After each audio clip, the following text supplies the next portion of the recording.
Indonesia dikenal sebagai salah satu negara agraris di wilayah Asia Tenggara. Sektor pertanian dan perkebunan merupakan salah satu sektor yang berperan sangat krusial dalam ketahanan pangan di Indonesia. Salah satu kecamatan di Kabupaten Karanganyar, Jawa Tengah, yang memiliki lahan pertanian dan perkebunannya sangat potensial adalah Kecamatan Karangpandan. Luas wilayah tanah Kecamatan Karangpandan adalah sekitar 3.417 hektare yang terdiri dari luas tanah sawah sekitar 1.535.000 hektare dan luas tanah kering sekitar 1.714.000 hektare. Kecamatan Karangpandan terdiri dari 11 desa, 67 dusun, 122 dukuh, 115 RW, dan 298 RT.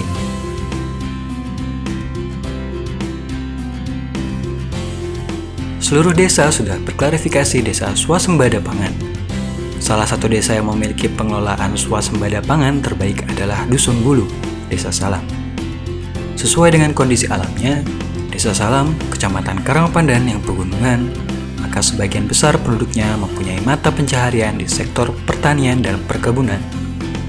Hasil utama pertanian dan perkebunan di daerah ini adalah padi, jagung, ketela pohon, umbi jalan, dan kacang tanah. Lalu, produk terkenal lainnya antara lain durian, duku, jambu merah, sayuran, dan tanaman hias. Upaya untuk meningkatkan produksi pertanian dan perkebunan yaitu dengan penggunaan pupuk baik pupuk kimia maupun pupuk organik. Akan tetapi penggunaan pupuk tidak selamanya memberikan hasil efektif terhadap pertumbuhan tanaman.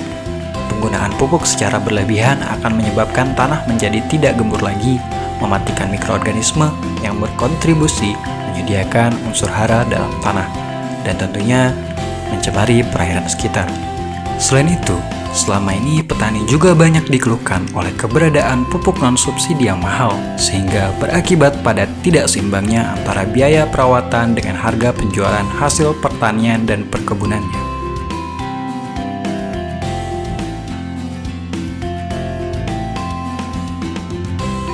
Oleh karena itu, Grup Riset Material Anorganik Program Studi Kimia FMIPA UNS melaksanakan kegiatan pengabdian kepada masyarakat dengan judul Inovasi Nanozeolit Alam Klaten sebagai agen slow release pupuk dan penyerapan nutrisi yang efisien kepada mitra kelompok tani Mudi Rejeki. Pada penelitian pengabdian ini dilakukan pembuatan pupuk NPK lepas lambat dengan melapisi NPK menggunakan zeolit alam dan molase. Zeolit memiliki sifat antara lain porositas yang baik, kapasitas tukar ion yang tinggi, serta memiliki selektivitas yang baik sehingga dapat diaplikasikan dalam pembuatan pupuk di bidang pertanian. Kapasitas tukar kation yang tinggi dan afinitas yang kuat terhadap NH4+ dan K+ dapat digunakan untuk meningkatkan efisiensi penggunaan nitrogen dan kalium. Pemakaian zeolit alam akan mengendalikan lepasnya pupuk dalam jangka waktu tertentu sesuai kadar yang dibutuhkan oleh tanaman, sehingga penggunaan pupuk lebih efisien dan menghemat biaya pembelian pupuk.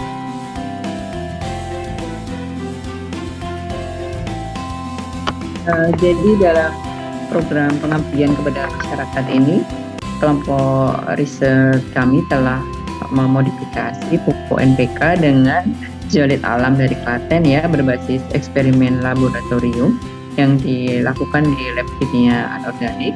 Kemudian hasil pupuknya diuji cobakan di lab kaca di Fakultas Pertanian.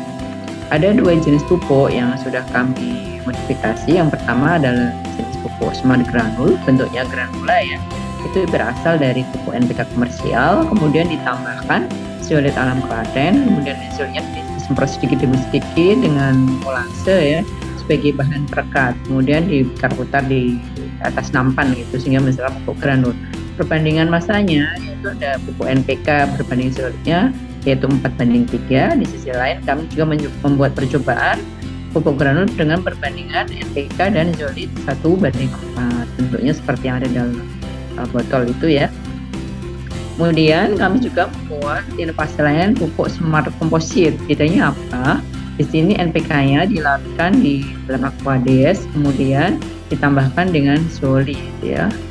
Ditambahkan juga bahan perekat yaitu molase. Ini berasal dari sari tebu ya. Kemudian distirel di oven pada suhu 105 derajat Celcius selama 22 jam sehingga dihasilkan pupuk komposit yang lebih halus teksturnya. Ini penampakannya bisa dilihat di dalam botol. Perbandingan masanya sama dibuat seperti pupuk granul, itu NPK zolit 4:3 atau NPK zolit 1:4. Hasilnya seperti ini. Hasil uji coba pupuknya dilakukan perbandingan dengan ada 6 uji tanam ya. Yang pertama tanaman tanpa pupuk, yaitu dengan media, ada 2 jenis media, tanah gembur dan tanah skam ya.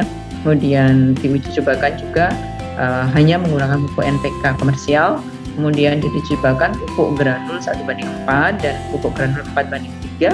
Diuji cobakan juga untuk pupuk komposit 1:4 dan pupuk komposit 4:3 seperti ini.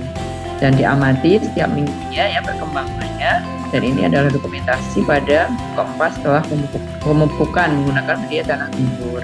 Bisa dilihat hasilnya bahwa pada tanaman yang tanpa pupuk itu terlihat lebih kurus ya. Kemudian NPK saja juga dia tidak subur waktu menggunakan pupuk granul maupun pupuk komposit.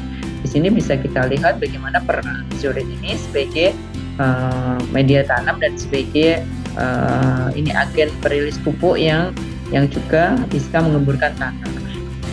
Hasil pencatatannya ini kami rekam dalam tampil ini bahwa pupuk komposit 1:4 ini memberikan efek yang lebih signifikan terhadap pertumbuhan tanaman. Misalnya kita amati di sini adalah tinggi tanaman, kemudian jumlah daun dan lebar daun.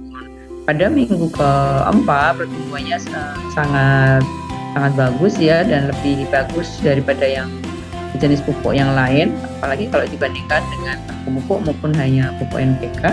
Dan pada profil pupuk granul 1:4 dan 4:3 ini menunjukkan slow release pupuk ya, bahwa awalnya pertumbuhannya itu pelan, tapi setelah minggu ketiga sampai kelima ini pertumbuhannya sangat pesat.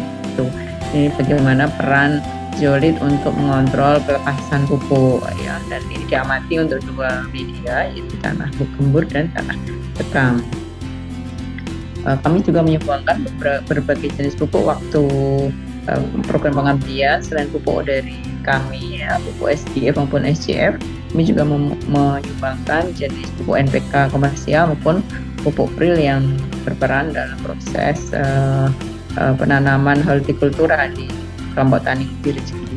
Ini beberapa dokumentasi ya, yaitu setelah pemupukan, dan ini kegiatan ini dokumentasi dari kelompok kami ya di lapangan ya, waktu uji coba pupuk hasil modifikasi dari grup riset kami.